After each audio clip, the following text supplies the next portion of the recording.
Hello students, good morning to all. Welcome to my class in Standard 6 English 2. Okay, semester number 2. आज हम नया chapter है वो start करेंगे. Chapter number 4.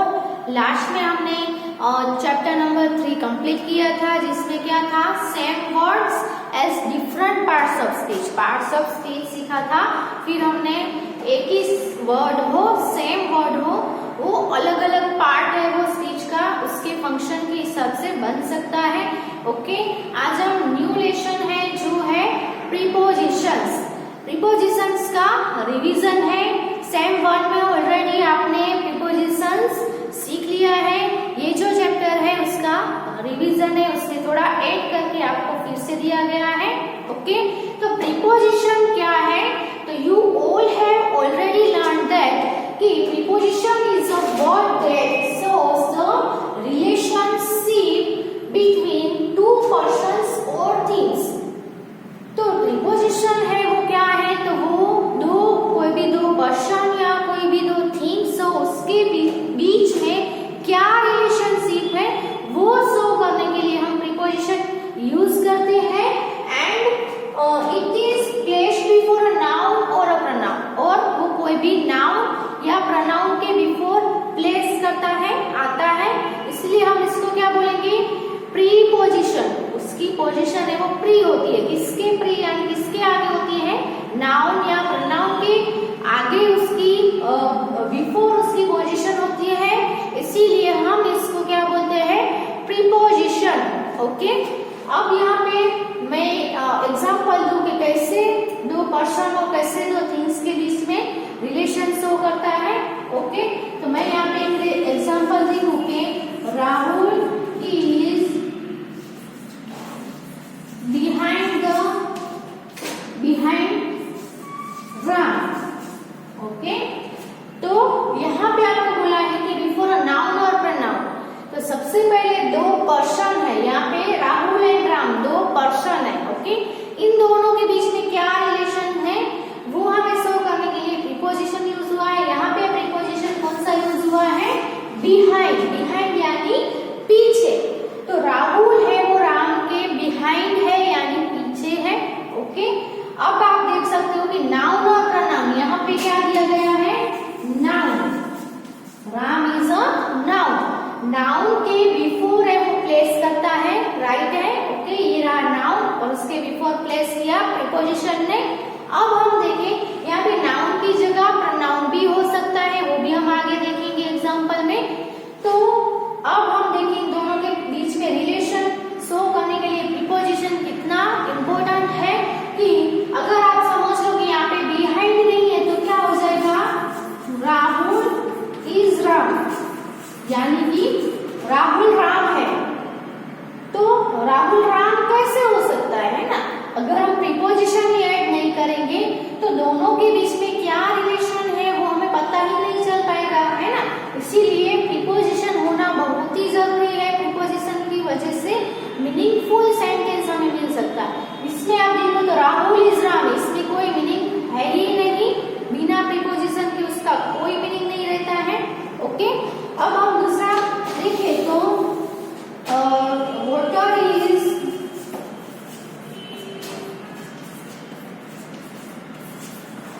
In the glass. Okay, यहाँ पे नाउन है वो द ग्लास है वो नाउन है.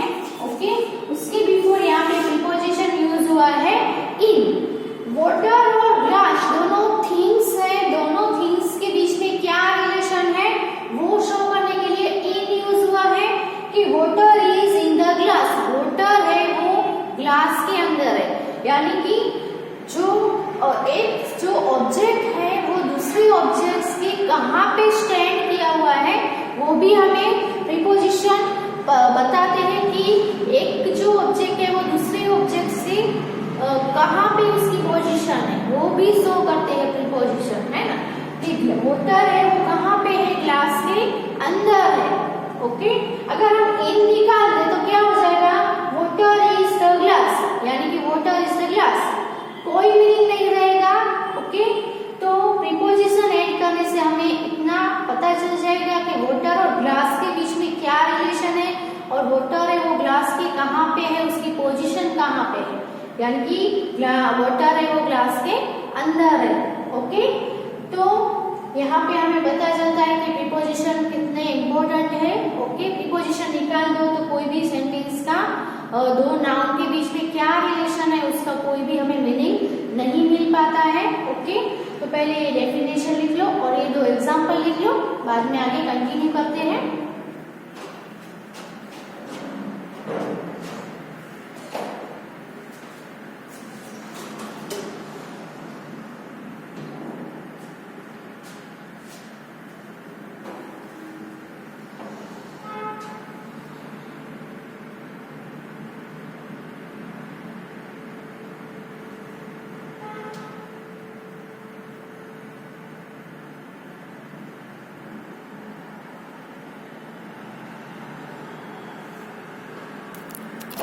अब मैं यहाँ पे दो सेंटेंस लिख रही हूँ। Okay,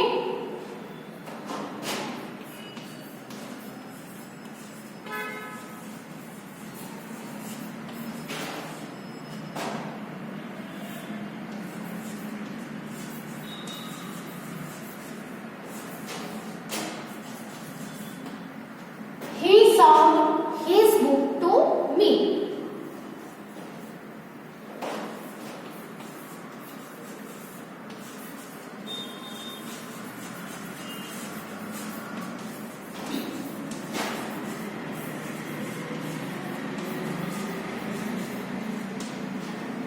She brought a pen for him.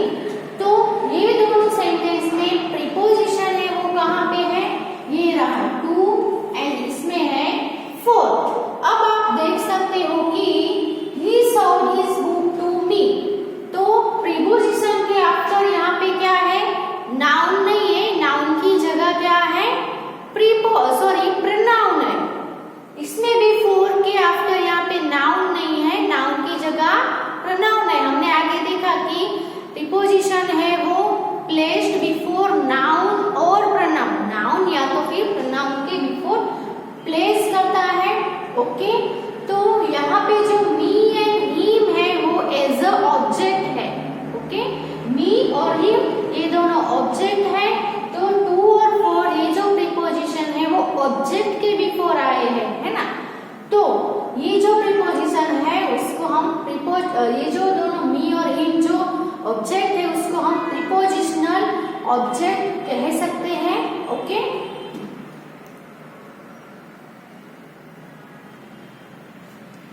Okay, तो यहाँ पे टू एंड फोर है वो प्रीपोजिशन है और मी एंड हिम है ये दोनों object of the preposition to and four.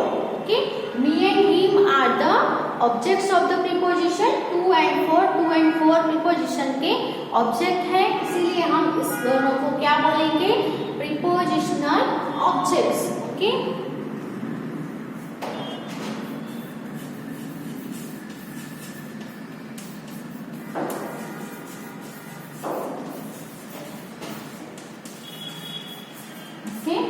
so they are called prepositional object. Okay,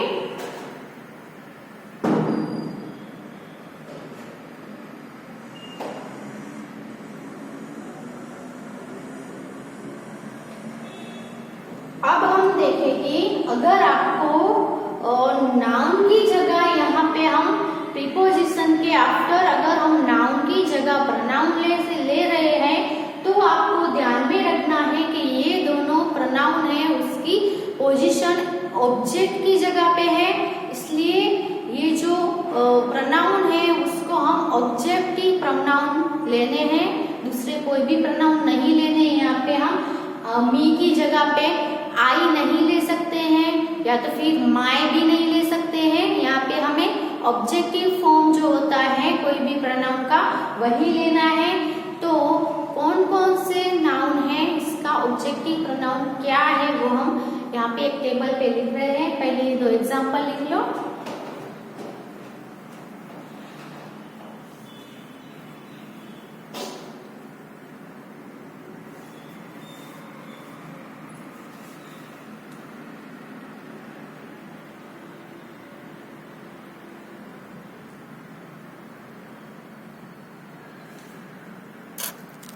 अब यहाँ पे हम देखेंगे list of the pronounce in the object position. Object position पे कौन कौन से प्रोनाउन आते हैं उसका लिस्ट हम देख रहे हैं। तो सबसे पहले आपको पता ही होगा कि पर्सनल जो प्रोनाउन है इसके 3 पर्सन्स के प्रोनाउन होते हैं।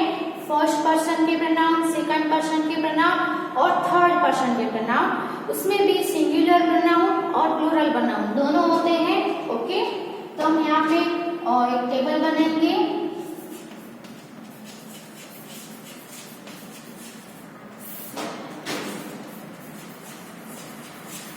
सिंगुलर एंड प्लूरल, यहाँ पे आएंगे पर्सन्स। पर्सन यानी first person, second person and third person. Okay, तो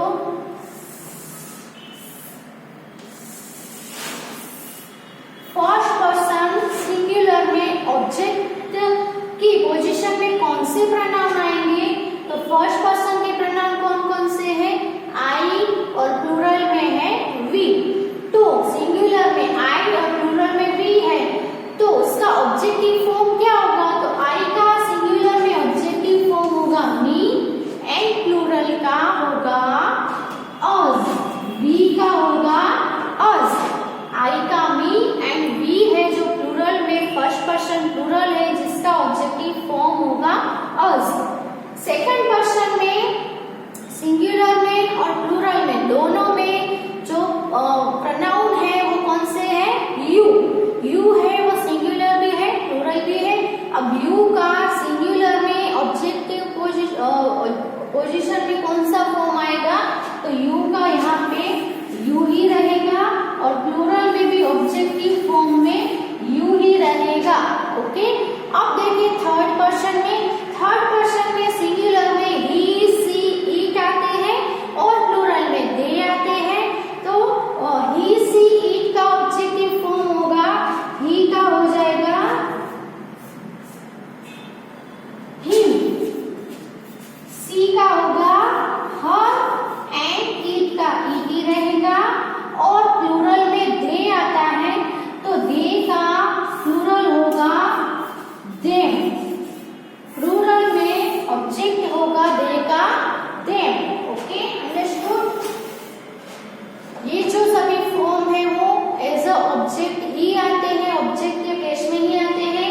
मी को हम सब्जेक्ट की जगह पे नहीं लिख सकते हैं, या तो फिर पॉजेसिव प्रोनाउन होते हैं उसमें भी हम नहीं यूज कर सकते हैं, क्योंकि ये सिर्फ और सिर्फ क्या है? ऑब्जेक्ट की पोजीशन ही ले सकते हैं। सेंटेंस के अंदर हमने अलग अलग पार्ट्स ऑफ स्पीच देखे ना, उसमें ऑब्जेक्ट की पोजीशन है वो ये जो सभी प्रोनाउन है वो ले सकते हैं। और प्रीपोजिशन में हम देखें तो प्रीपोजिशन के बाद अगर कोई भी प्रोनाउन आता है तो वो ऑलवेज ऑब्जेक्ट पोजीशन में ही होगा। ओके, कोई और पोजीशन वाला प्रोनाउन नहीं चलेगा before after the preposition. Okay, तो first person singular me plural us, second person singular you plural you. Third person singular में him, her and it. Him है वो मैस्कुलाइन जेंडर के लिए होता है, हर है वो फेमिनाइन के लिए होता है और इट है वो न्यूट्रल जेंडर के लिए यूज होता है। अब तीनों का हम प्लूरल में देखें ऑब्जेक्टिव फॉर्म तो क्या होगा? दे का देम हो जाएगा, यानी कि थर्ड पर्सन प्लूरल में ऑब्जेक्टिव आएगा देम। ओके, तो ये जो सभी है उसको हम प्रीपोजिशनल ऑब्जेक्ट बोल सकते हैं अगर इसके बिफोर कोई प्रीपोजिशन आता है तो। ओके, तो ये टेबल है वो अपनी बुक में लिख लो।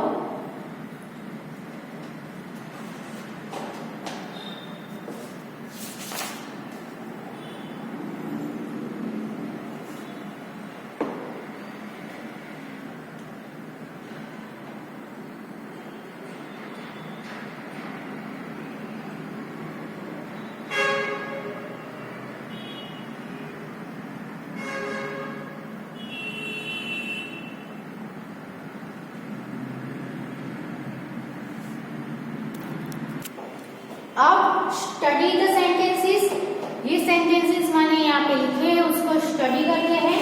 तो he has been here since 7 AM, इसमें हमने प्रीपोजिशन यूज किया है, वो है since, ओके। और दूसरा है he has been here for 3 hours, यहाँ पे जो प्रीपोजिशन यूज हुआ है वो 4 है। यहाँ पे आपको टाइमिंग दिया गया है 7 AM, यहाँ पे 3 hours, यहाँ पे भी टाइम दिया गया है, लेकिन दोनों टाइम में डिफरेंस है। क्या डिफरेंस है? तो यहाँ पे आप देख सकते हो कि परफेक्ट टाइम दिया गया है और यहाँ पे आप 3 आवर्स है, वो कितना टाइम यानी time of period of time दिया गया है, ओके। यहाँ पे कोई फिक्स टाइम नहीं दिया गया, लेकिन इतने आवर्स, इतने इयर्स, ओके, कितना पीरियड है ना, तो यहाँ पे पीरियड ऑफ टाइम है। तो सीन्स है वो किसके बिफोर आता है? जो पीरियड ऑफ टाइम होगा तो हमें फॉर यूज करना है, और कोई भी टाइम या कोई भी इवेंट लिखा हो तो हमें उसके बिफोर सीन्स यूज करना है, ओके। तो हम यहाँ पे लिख सकते हैं सीन्स इज यूज्ड फॉर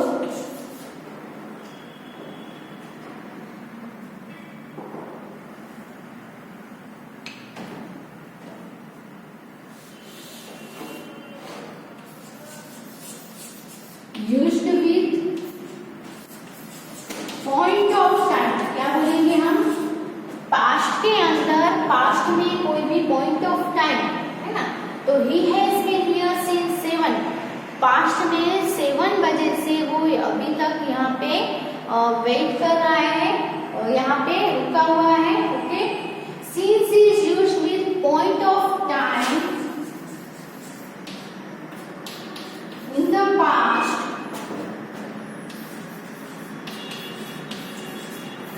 और the past event, कोई भी past event हो, and for is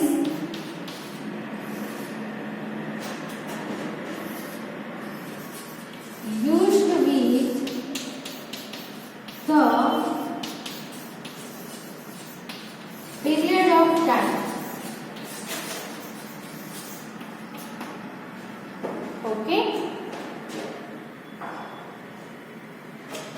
तो पीरियड ऑफ टाइम क्या बोलेंगे? पीरियड ऑफ टाइम यानी हम बोल सकते हैं कि ये लोग यहाँ पे 5 साल से यहाँ पे रह रहे हैं, है ना, तो यहाँ पे पॉइंट ऑफ टाइम नहीं दिया गया, लेकिन कितने साल, ड्यूरेशन कितना है, पीरियड कितना है, वो हमें शो करता है। तो अगर पीरियड शो करे कितने टाइम से यहाँ पे रह रहे हैं तो हम फॉर यूज करेंगे, लेकिन हम ऐसा बोले कि ये जो है वो 2016 से यहाँ पे रह रहे हैं, तो यहाँ पे पॉइंट ऑफ टाइम आ गया ना 2016, तो हम सिंस यूज कर सकते हैं ना।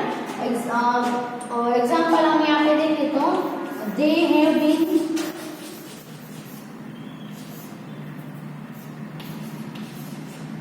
they have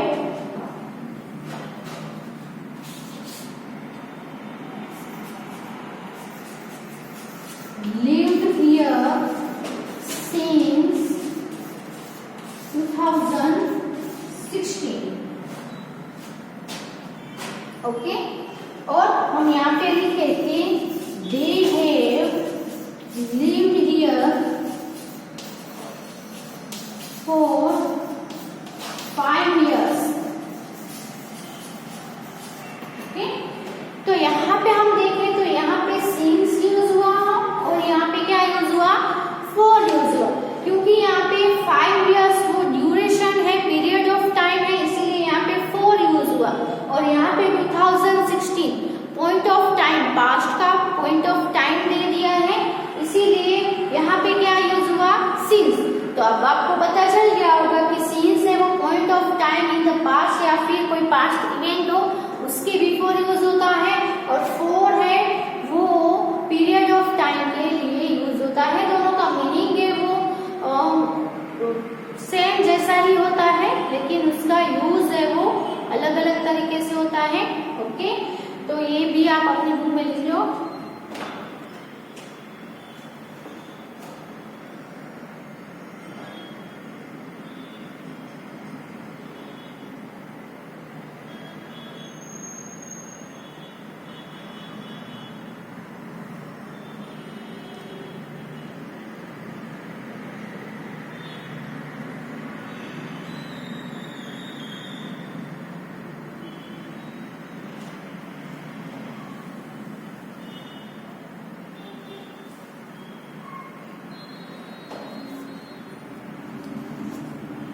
ओके,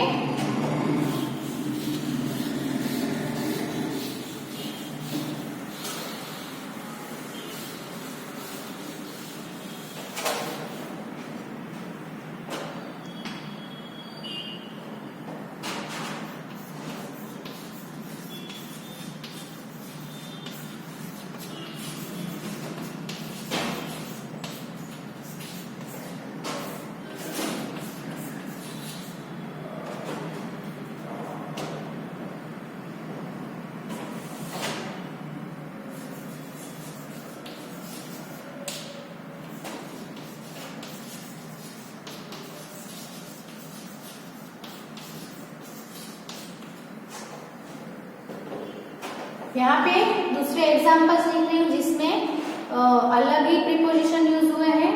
ओके,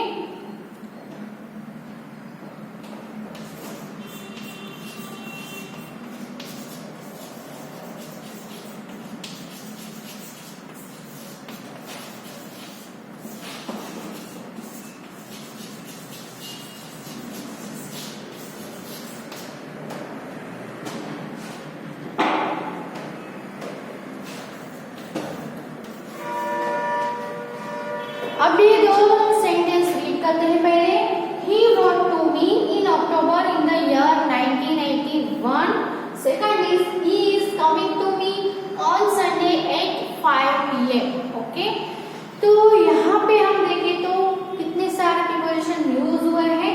सबसे पहले तो ये टू, आगे हमने टू और फोर देखा ना कि टू के आफ्टर प्रोनाउन है वो कैसा आता है, ऑब्जेक्टिव है, इसीलिए इसको हम क्या बोलेंगे, प्रीपोजिशनल ऑब्जेक्ट बोलेंगे। टू मी, यहाँ पे भी टू मी है, टू है वो, उसके बाद ऑलवेज ऑब्जेक्ट पोजीशन में ही प्रोनाउन से वो यूज होता है, वो हमने लर्न कर लिया है। अब हमें लर्न करना है वो क्या है, इन, ऑन एंड एट।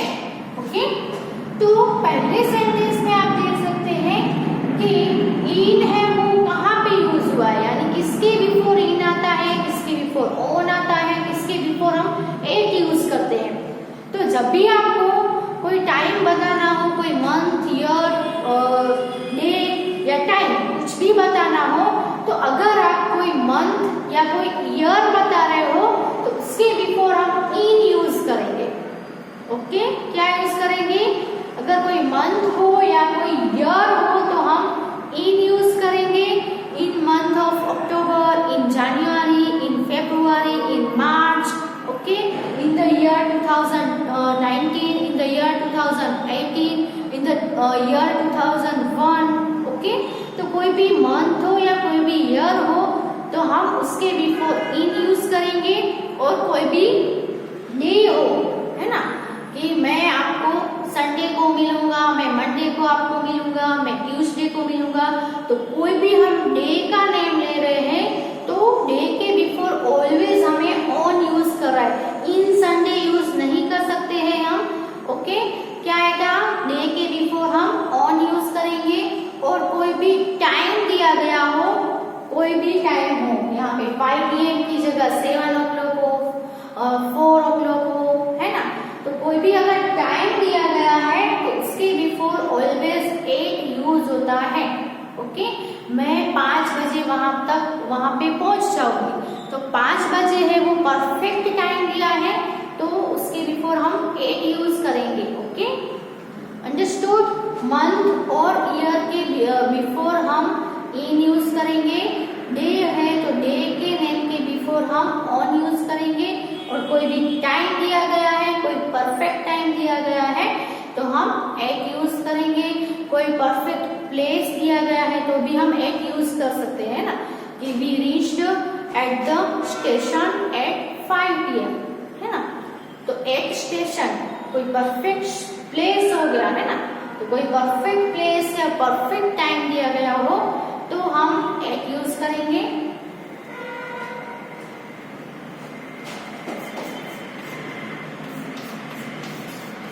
तो हम यहाँ पे लिख सकते हैं इन इज यूज्ड विथ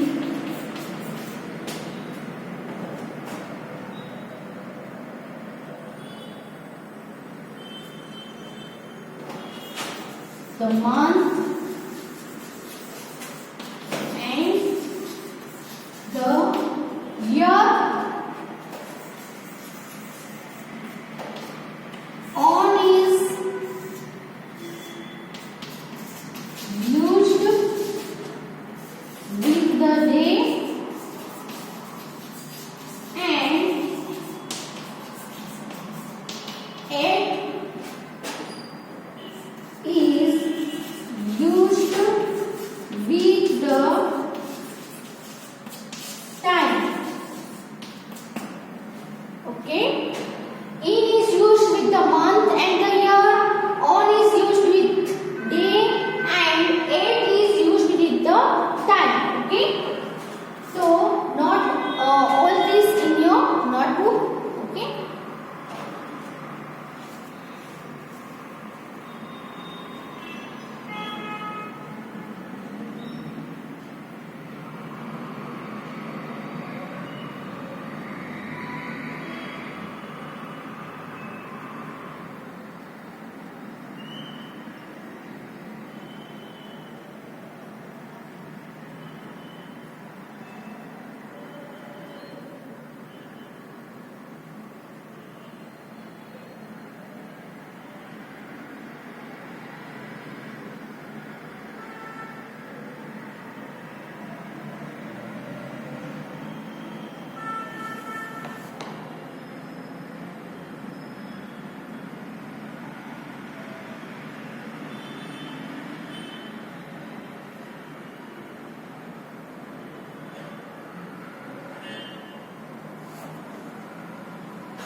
अभी हम जो कॉमन प्रीपोजिशंस है जो आपको पहले लर्न वो भी गए होंगे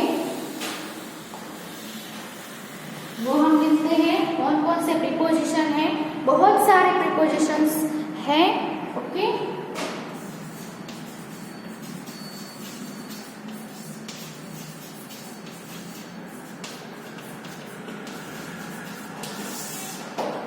कॉमन प्रीपोजिशन देखते हैं। At, by, for, from, in, on, over, under,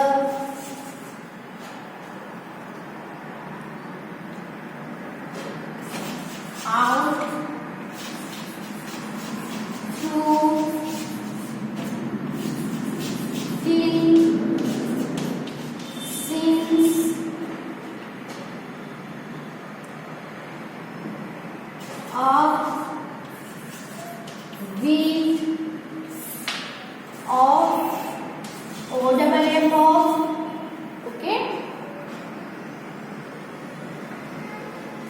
before,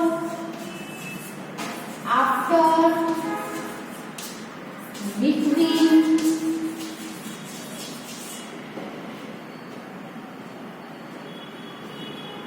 among, across and about। Okay, ये जो लिस्ट है वो कॉमन प्रीपोजिशंस की है। इसके अलावा भी बहुत सारे प्रीपोजिशंस हैं। कोई प्रीपोजिशन है वो टाइम शो करते हैं, कोई प्लेस शो करते हैं। ओके, तो अलग अलग प्रीपोजिशन अलग अलग यूज होते हैं। तो ये कॉमन प्रीपोजिशन की लिस्ट आपकी बुक में लिख लो और नेक्स्ट वीडियो में हम प्रीपोजिशंस की एक्सरसाइजेस हैं वो हम देखेंगे और अपनी बुक में करेंगे। Okay, thank you.